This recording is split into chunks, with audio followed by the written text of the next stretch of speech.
He waiwai para huti hau ki te whakataetai kaunihera o Tauranga moana.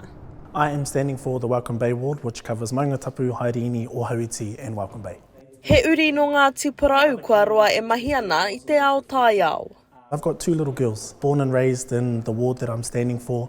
I myself was raised by the community that I'm standing for, and I owe them so much. I had such an incredible community-centric upbringing growing up, and I want to make sure that our kids and our mokopuna have an even better connected experience than I did. I'm also a big advocate for our taiao and the relationship that exists between our taiao and tangata.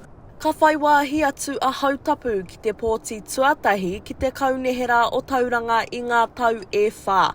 Hei tā Hautapu he mea nui tēnei mō ngā whānau katoa o te moana.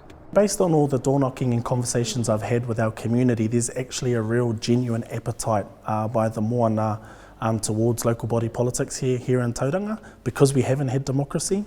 I tū atu I te whakakipakipa I te iwi ki te pōti, ko te kaupare I ngā tai kaikiri o te wā. Tauranga is quite a conservative city, and its racial underbelly has been exposed for some time now.